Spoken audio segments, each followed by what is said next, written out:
Imagine que, ao terminar este vídeo, você fosse transportado para um mundo onde o inverno nunca dá trégua. Sem aquecedor, sem eletricidade, sem supermercados, sem hospitais, apenas gelo, vento e uma escuridão que parece não ter fim. Agora imagine sentir seus dedos perderem os movimentos poucas horas depois de sair do abrigo. Sua pele começa a rachar. Sua respiração dói como se milhares de pequenas lâminas atravessassem seus pulmões. Seu corpo queima energia sem parar apenas para continuar vivo. Depois de alguns dias, a fome chega. Depois de algumas semanas, ela deixa de ser apenas uma sensação e se torna a única coisa em que você consegue pensar. É nesse momento que todas as regras da sociedade deixam de fazer sentido. Aquilo que hoje parece impensável pode se tornar a única alternativa para ver o nascer do próximo sol. Durante milhares de anos, sobreviver ao inverno não era apenas difícil. Era uma batalha diária contra um planeta que parecia determinado a eliminar qualquer forma de vida. E talvez a parte mais assustadora dessa história seja perceber que os seres humanos venceram essa guerra, não porque eram mais fortes, mas porque aprenderam a fazer coisas que hoje seriam consideradas inimagináveis. Ao longo deste documentário você vai descobrir como o frio extremo mudou nossa espécie para sempre, porque alguns cientistas acreditam que muitos dos nossos medos atuais nasceram nessa época e como decisões tomadas há dezenas de milhares de anos ainda influenciam o seu cérebro neste exato momento. Porque, no fim das contas, existe uma pergunta impossível de ignorar. Se você tivesse vivido naquela época, até onde estaria disposto a ir para continuar respirando? Há cerca de 20 mil anos, o planeta era praticamente irreconhecível. Imensas geleiras cobriam regiões inteiras da Terra. O nível dos mares era muito menor, vastas áreas eram apenas planícies congeladas e o inverno dominava a paisagem durante boa parte do ano. Árvores desapareciam sob camadas espessas de neve. Os rios congelavam. Os ventos cortavam a pele como lâminas. As temperaturas podiam cair para níveis muito abaixo do que a maioria das pessoas modernas conseguiria suportar por apenas algumas horas. Nesse cenário, o ser humano não ocupava o topo da cadeia alimentar. Muito pelo contrário. Ele era apenas mais um animal tentando sobreviver em um ambiente onde tudo parecia maior, mais forte e mais resistente. Mamutes caminhavam pelas planícies congeladas. Rinocerontes lanosos cruzavam regiões cobertas de gelo. Felinos gigantes patrulhavam cavernas. Lobos enormes caçavam em grupos organizados. Cada saída para procurar alimento podia ser também uma sentença de morte. Mas o frio escondia um inimigo ainda mais perigoso do que qualquer predador: a fome. Nos dias mais rigorosos, encontrar comida era quase impossível. Plantas desapareciam completamente. Muitos animais migravam para regiões distantes. Outros simplesmente morriam. Cada caçada fracassada significava dias inteiros sem alimento. E o problema era ainda maior porque o corpo humano precisava consumir uma quantidade gigantesca de energia apenas para manter sua temperatura. Enquanto hoje gastamos calorias caminhando, trabalhando ou praticando exercícios, naquela época milhares delas eram queimadas simplesmente para impedir que o corpo congelasse. Isso fazia com que qualquer pedaço de alimento tivesse um valor incalculável. Mas os primeiros humanos logo perceberam algo curioso: a carne nem sempre era suficiente. O verdadeiro tesouro estava escondido dentro dos ossos.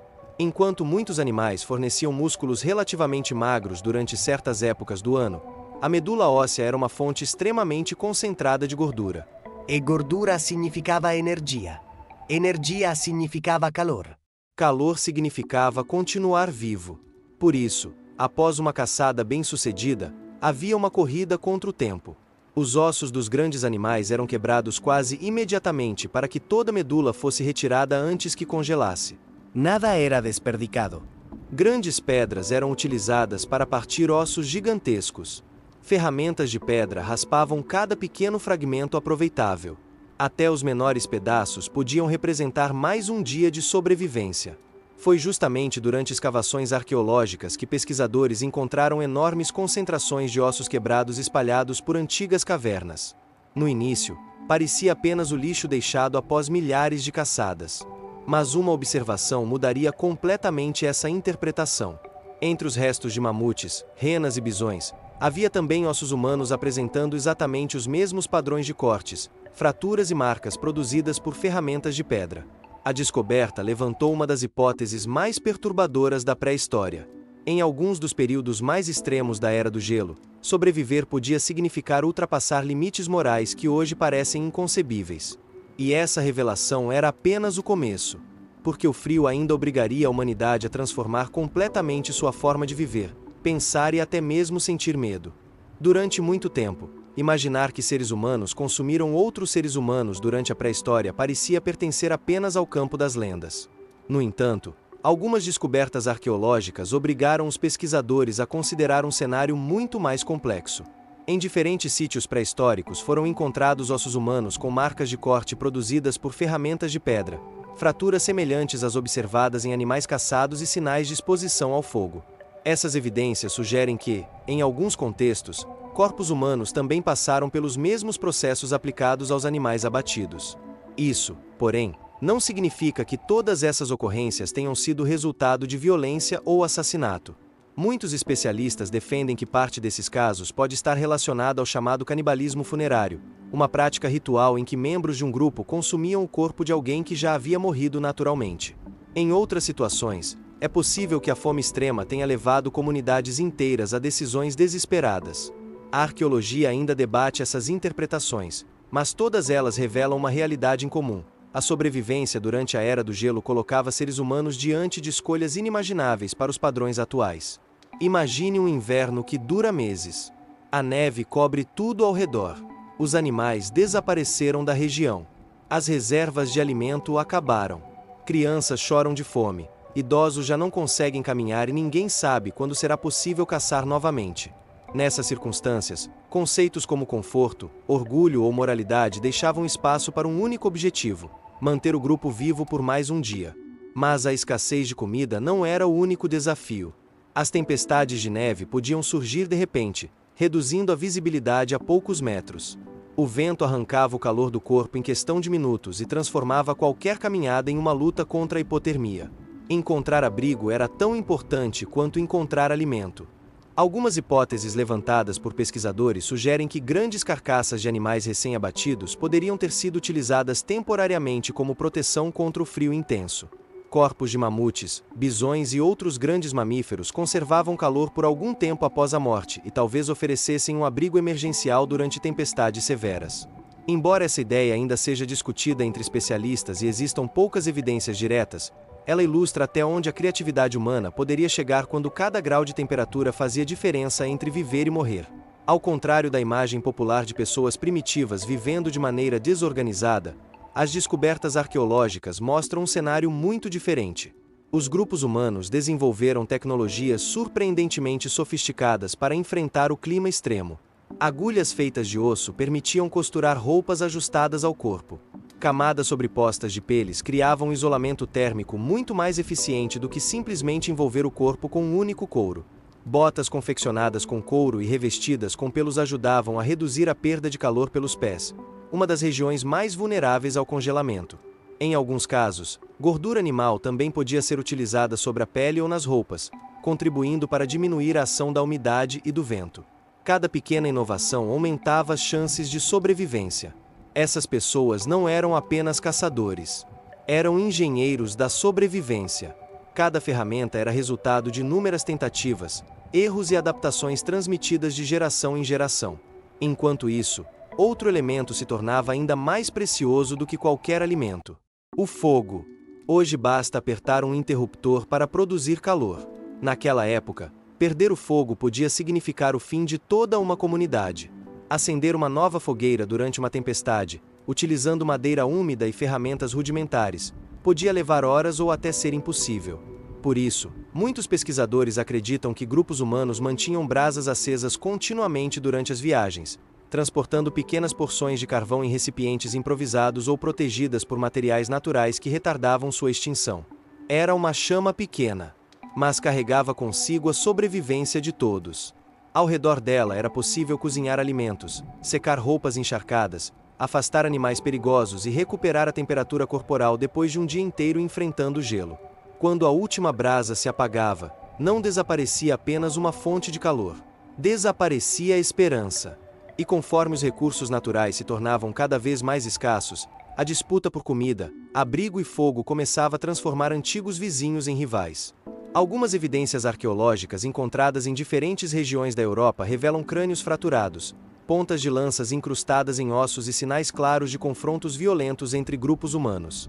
Ainda que nem todos esses conflitos possam ser atribuídos exclusivamente ao clima, muitos pesquisadores acreditam que os períodos mais rigorosos da Era do Gelo aumentaram drasticamente a competição por recursos essenciais. A natureza já era impiedosa. Agora, o próprio ser humano começava a representar uma ameaça. E, em meio a esse cenário de frio extremo, fome e violência, outra história intrigante estava prestes a mudar tudo o que sabemos sobre a evolução humana: o desaparecimento de uma das espécies mais resistentes que já caminharam sobre a Terra. O desaparecimento dos Neandertais continua sendo um dos maiores mistérios da evolução humana. Durante muito tempo, acreditou-se que eles simplesmente eram menos inteligentes ou menos capazes do que os primeiros grupos de Homo sapiens. Hoje, porém, essa explicação é considerada simplista demais. As descobertas arqueológicas revelam uma realidade muito mais complexa. Os Neandertais sobreviveram por centenas de milhares de anos em alguns dos ambientes mais hostis que já existiram. Eles dominavam o fogo, fabricavam ferramentas eficientes, caçavam animais gigantes e conheciam profundamente o território onde viviam. Não era uma espécie incapaz. Era uma população extremamente adaptada ao frio. Então, por que desapareceram? Os cientistas ainda buscam essa resposta. Algumas hipóteses apontam para mudanças climáticas cada vez mais severas. Outras sugerem competição por alimentos e territórios com grupos de Homo sapiens. Também existe a possibilidade de doenças, assimilação genética entre populações e uma combinação de diversos fatores atuando ao mesmo tempo. Independentemente da resposta definitiva, uma descoberta mudou completamente a maneira como enxergamos esses antigos humanos. Diversos esqueletos encontrados apresentam fraturas completamente cicatrizadas. Brachos quebrados. Pernas partidas. Ferimentos graves que exigiriam meses, ou até anos, de recuperação. Nenhum indivíduo nessas condições teria sobrevivido sozinho. Isso significa que alguém os alimentou. Alguém dividiu a comida. Alguém protegeu essas pessoas enquanto elas não podiam caçar. Esse detalhe muda completamente a narrativa da pré-história. Mesmo vivendo em um ambiente brutal, esses grupos preservavam um senso profundo de cooperação. A empatia não surgiu nas grandes cidades. Ela nasceu muito antes. Nasceu quando cuidar de um membro ferido aumentava as chances de sobrevivência de toda a comunidade. Ao mesmo tempo, outra característica começava a diferenciar alguns grupos humanos. Eles não viviam completamente isolados. Vestígios arqueológicos mostram ferramentas produzidas com matérias-primas originárias de regiões localizadas a centenas de quilômetros de distância. Isso significa que existiam contatos entre comunidades. Informações eram compartilhadas. Objetos circulavam.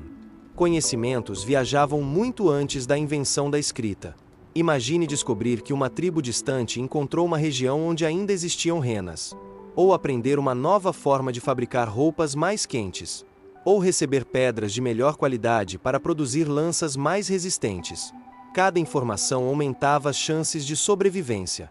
Os grupos mais conectados tinham acesso a soluções que outros talvez jamais descobrissem sozinhos. Pouco a pouco, a inteligência coletiva começou a superar a força física. A verdadeira vantagem evolutiva talvez nunca tenha sido correr mais rápido. Talvez tenha sido aprender mais depressa. E compartilhar esse aprendizado. Mas sobreviver não dependia apenas do corpo. Dependia também da mente. Imagine viver durante meses praticamente sem ouvir o canto dos pássaros. Sem ver árvores verdes. Sem saber quando o inverno terminaria. A única iluminação durante boa parte das noites vinha das chamas de uma fogueira. Do lado de fora, apenas vento. Neva. Escuridão. Silêncio. Esse ambiente exercia uma enorme pressão psicológica. O medo constante fazia parte da rotina. A ansiedade podia levar a decisões impulsivas. O desespero comprometia a capacidade de planejar. Foi nesse contexto que surgiu uma das ferramentas mais poderosas da história da humanidade: as histórias. Hoje costumamos pensar nas histórias como entretenimento. Mas, naquele mundo, elas eram uma tecnologia de sobrevivência. Ao redor do fogo, os mais velhos transmitiam muito mais do que lendas. Eles ensinavam quais rios congelavam primeiro, quais montanhas escondiam cavernas seguras, quais animais migravam em determinada estação, como identificar pegadas quase invisíveis na neve, como evitar áreas frequentadas por grandes predadores. Cada narrativa funcionava como um manual de sobrevivência. Ao transformar conhecimento em histórias fáceis de lembrar, nossos ancestrais garantiram que informações essenciais atravessassem gerações inteiras. Mesmo antes da escrita, a memória coletiva já preservava estratégias que salvavam vidas. Foi assim que a experiência de um caçador podia beneficiar crianças que ainda nem haviam nascido. Sem perceber, a humanidade começava a construir o maior banco de dados da sua história: a cultura. E ela se tornaria uma arma muito mais poderosa do que qualquer lança já fabricada. Mas talvez o aspecto mais surpreendente de toda essa história seja que ela ainda vive dentro de nós. Nosso cérebro moderno continua carregando marcas deixadas por milhares de anos enfrentando gelo, escuridão e incerteza. E essas marcas aparecem nos momentos mais comuns do nosso cotidiano, mesmo que quase ninguém perceba. Existe uma possibilidade fascinante. Talvez você acredite que a Era do Gelo ficou perdida em um passado distante, sem qualquer influência sobre a vida moderna. Mas diversos estudos em arqueologia, psicologia evolutiva e antropologia sugerem exatamente o contrário. Aquele mundo congelado pode ter desaparecido, mas parte dele continua vivendo dentro do cérebro humano. Pense por um instante na sensação de conforto que uma fogueira provoca. Mesmo sem necessidade de cozinhar ou se aquecer, poucas experiências transmitem tanta tranquilidade quanto observar uma chama dançando lentamente na escuridão. Esse comportamento não é exclusivo da cultura moderna. Há milhares de gerações, o fogo representava segurança. Enquanto ele permanecia aceso, os predadores tendiam a manter distância. O calor diminuía o risco de hipotermia. Os alimentos podiam ser preparados. As ferramentas eram reparadas. As famílias permaneciam reunidas. O fogo significava mais do que calor. Significava esperança. Talvez seja justamente por isso que, ainda hoje, tantas pessoas sintam paz ao redor de uma lareira, de uma fogueira ou até mesmo observando uma vela acesa. Da mesma forma, nosso desconforto diante da escuridão pode carregar raízes muito antigas. Para nossos ancestrais, enxergar significava sobreviver. Quando a luz desaparecia, aumentava a incerteza. Qualquer ruído podia indicar um predador. Qualquer sombra podia esconder um perigo. O cérebro precisava permanecer alerta durante toda a noite. Esse mecanismo de vigilância provavelmente ajudou inúmeras gerações a sobreviver. E talvez explique por que muitas pessoas ainda sentem ansiedade em ambientes completamente escuros. O mesmo acontece com o isolamento. Hoje sabemos que longos períodos de solidão podem afetar profundamente a saúde mental. Na pré-história, entretanto, ficar sozinho significava algo muito mais grave. Significava perder proteção, perder alimento, perder conhecimento, perder ajuda quando surgisse um ferimento. Na prática, ser separado do grupo podia equivaler a uma sentença de morte. Durante milhares de anos, nosso cérebro evoluiu entendendo que permanecer conectado aos outros aumentava enormemente as chances de sobrevivência. Talvez seja por isso que ainda buscamos companhia em momentos difíceis. Não apenas por afeto, mas porque nossa biologia foi moldada para depender da cooperação. Quando olhamos para a história da humanidade, costumamos imaginar grandes impérios, reis, batalhas famosas e invenções revolucionárias. Mas nada disso existiria se nossos ancestrais não tivessem vencido um desafio muito mais básico: sobreviver ao inverno. Antes das cidades, antes da agricultura, antes da escrita, havia apenas pequenos grupos tentando permanecer vivos por mais uma estação. Eles enfrentaram temperaturas impossíveis, predadores gigantes, fome constante, escuridão prolongada, doenças, perdas e decisões extremamente difíceis. Ao longo desse processo, desenvolveram roupas sofisticadas, criaram ferramentas impressionantes, aprenderam a conservar o fogo, construíram redes de cooperação, transmitiram conhecimento por meio das histórias, cuidaram dos feridos, adaptaram-se inúmeras vezes. Também enfrentaram conflitos, escassez e escolhas desesperadas que ainda hoje despertam debates entre pesquisadores. Essa não é uma história sobre heróis perfeitos. É uma história sobre adaptação. Sobre uma espécie que recusou desaparecer mesmo quando o planeta parecia fazer de tudo para impedir sua existência. Talvez esse seja o maior legado da Era do Gelo. Ela não produziu apenas sobreviventes. Ela moldou aquilo que somos. Nossa criatividade. Nossa capacidade de cooperar. Nosso medo. Nossa cautela. Nossa curiosidade. Até mesmo nossa necessidade de contar histórias. Cada uma dessas características pode carregar ecos de um passado congelado que continua silenciosamente presente dentro de nós. E existe uma última reflexão. Se você tivesse nascido há 20.000 anos, sem tecnologia, sem medicina, sem aquecimento, sem qualquer conforto moderno, tomaria decisões diferentes? É fácil responder essa pergunta sentado em uma casa aquecida, cercado por comida e segurança. Mas nossos ancestrais não tiveram esse privilégio. Eles fizeram o que acreditavam ser necessário para manter suas famílias vivas. Algumas dessas escolhas ainda causam desconforto quando vistas pelos olhos do presente. Outras revelam uma capacidade extraordinária de solidariedade, inteligência e adaptação. Talvez a verdadeira lição da Era do Gelo não seja descobrir até onde o ser humano pode chegar em momentos extremos. Talvez seja perceber que a humanidade nunca sobreviveu apenas pela força. Ela sobreviveu porque aprendeu, Porque cooperou. porque compartilhou conhecimento e porque encontrou maneiras de continuar avançando mesmo quando tudo parecia perdido. Da próxima vez que você sentir o calor de uma fogueira, observar a neve em um documentário ou simplesmente procurar companhia em um momento difícil, lembre-se de uma possibilidade intrigante. Talvez uma pequena parte dessas escolhas tenha começado muito antes da história escrita. Muito antes das primeiras cidades. Muito antes das civilizações. Em um mundo coberto por gelo, onde sobreviver por mais um dia era a maior vitória que alguém poderia conquistar.